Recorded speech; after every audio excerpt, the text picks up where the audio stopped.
AI will create a step function increase in developer productivity. So consequently, it's no-brainer that you're going to see an explosion in the number of applications built in this coming era. AI-generated content comes in a variety of shapes, sizes, and structures like text, images, sound, and video. So you need to be able to handle all these different data types. I would also argue that the document model was designed to explicitly do just that. And the second requirement, you want a platform that supports a broad set of use cases, because you don't want to have a purpose-built solution for one type of application, then have to go use something else to build another type of application. So you need a unified platform that enables you to do that. Well, you need a platform that marries your OLTP use cases with time series, real-time analytics, stream processing, and vector search in one elegant and unified interface. And I would argue MongoDB's developer data platform is designed to do just that. Yesterday, we announced the MongoDB AI applications program. This combines MongoDB's technology with leading partners across all layers of the AI tech stack. And with MAP, we essentially try and do three things. One, give you a validated set of reference architectures, a pre-built set of integrations with key AI and cloud partners, and technical expertise to help you build applications quickly, safely, and cost-effectively. Please join me in welcoming Michael Gerstenhaber, the VP of Product at Anthropic. A lot of these patterns are new, and building an app is hard, especially a high-quality app. And MAP gives people that glue, that ecosystem. It makes it so much easier to get started. Again, I'm a model provider, but building an app requires taking that model and plugging it in with so many other components that the ecosystem is now providing through MAP. One of our hallmarks is our commitment to listen carefully to our customers so we can make informed decisions about how to support you all best. So one of the things that we recognize is we want to really level the playing field by giving the broader community access to the tools they need. So in response to this, I'm thrilled to announce today that we're bringing search and vector search to MongoDB's Community Edition. We've been spending the last 18 months building integrations end-to-end to make sure MongoDB is open and gives you the composability to swap out and work with any of these different technologies. And today, I'm excited to announce the general availability of the Atlas integration with Amazon Bedrock. Amazon Bedrock allows AWS customers to leverage a variety of models to quickly get started with generative AI workloads. We've been working with the team to make sure it works seamlessly with any of your MongoDB data. Resilience, to ensure that MongoDB confidently handles unpredictable situations. Scalability, so you can make sure you can continue growing with our platform as your application becomes more successful. Security, making sure you can protect not only your corporate data, but your customers' data and make sure that only the right people have access.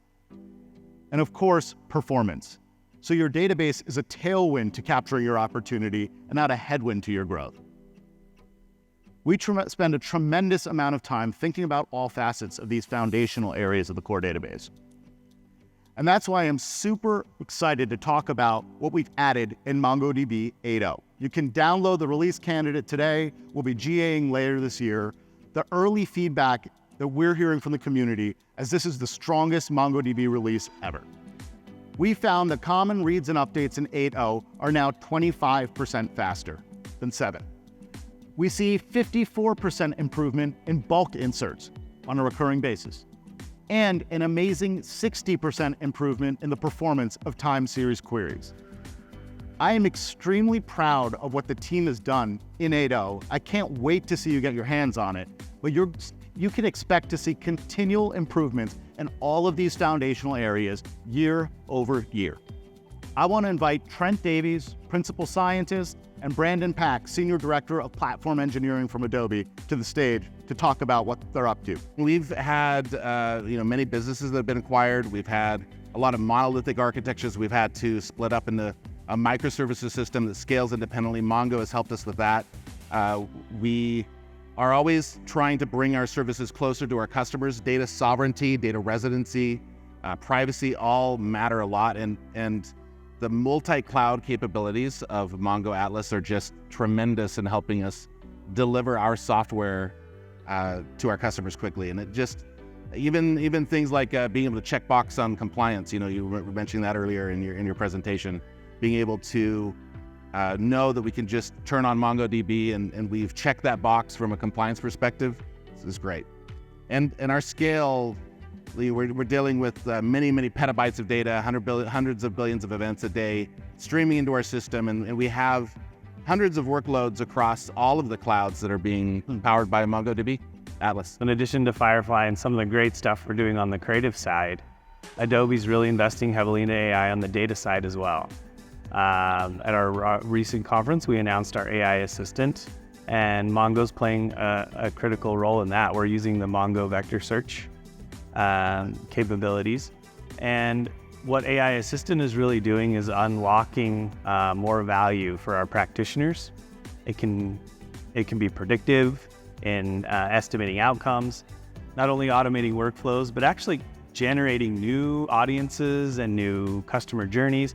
Like I said, Adobe wants to change the world through digital experiences. AI is really unlocking a lot of when should we deliver those experiences? How should we deliver them to them? What content and when is the best time to do those things through what channels? So our AI assistant is powering a lot of that, and MongoDB's vector search is unlocking a lot of that semantic data. So you don't have to remember the column names or the document field names in the database. We're able to search through the data, grab insights, and without having to run complex charts and graphs, you can get quickly to the answer without having to know what your DBA named the tables and fields. That's a really cool use case kind of on the operational side to help speed things up and make your developers' lives easier. Yeah, I will say what it's really unlocked is it's allowed our engineers to focus more on adding value to the product and let Mongo do what it's great at. So it's awesome. Well, last year, we started really thinking about stream processing, and we announced the preview of a new technology as part of our platform. And the reason why is because we see that over 80% of enterprises have streaming data flowing around their organization. The challenge, though, has been leveraging that data, all of that rich information, to power application experiences. I'm excited to say that today we're announcing the general availability of Atlas Stream Processing. We support any Kafka API, whether that's open source, Confluent Cloud, or the variety of different cloud service offerings that support Kafka. We'll be adding more streaming platforms in the future. We support a range of different instance type now, so you can get started very quickly and cheaply in development, but easily scale up to massive production applications. We're available on AWS today, and we'll be expanding to our partners, Azure and GCP. We work with Amazon on training Code Whisperer, Microsoft on GitHub Copilot. And over the last few months, I'm excited to announce that we worked with Google on their Gemini models, and in particular, their Code Assist product, on making sure that if any of you use these technologies, you can stand behind the recommendations of how MongoDB queries are generated and the code that gets output. We've also been working on applying these technologies in our own developer tools. We started with Charts, our visualization product. You can now ask questions of your data in natural language and not have to worry about using MQL to generate the results and visualizations you want. And we announced last year a preview for Compass, our developer IDE that's used by tens of thousands of people every single day. And I'm excited to announce the general availability of query generation in Compass. This has been one of the most successful and broadly used previews in MongoDB's history. Modernization is quite hard. In fact, there's some stats that we recently found that show that in many environments, maybe only a third to half of the environment is legacy, but it eats up 80% plus of the actual total IT cost. This dynamic has to change. Now, organizations have obviously been trying to fix this for years, but moving off these old applications into the new world, onto more modern data technologies, it's hard, it's expensive, it takes a lot of manual effort, it's risky. But what we're hearing from customers is that the pressure to modernize is only going up, especially now because of AI. Because of all of your organization's most interesting information, your crucial data, that proprietary data with all of that unique IP, is locked in legacy systems, how are you going to leverage the best of the modern AI stack? It's almost impossible. We released a product called Relational Migrator. This is a tool that helps you move your relational database from rows and tables into MongoDB. I want to give you a glimpse of what we've learned and where we're taking things in the future. First, we're going to start working on code analysis. We have prototypes now that can go and understand your application estate, understand which components of your code or which applications are the best to get started with, the highest ROI and the lowest risk, helping you with that first piece, code analysis. We then are looking at making schema management much more automated. And what we find is that many applications leverage an ORM. So we've found ways to now integrate into ORMs to understand the data model and the common objects that are being accessed to automatically recommend the appropriate document schema, so you don't have to do that manually. And we're starting first with the C# entity framework, and you'll see more ORMs throughout the year.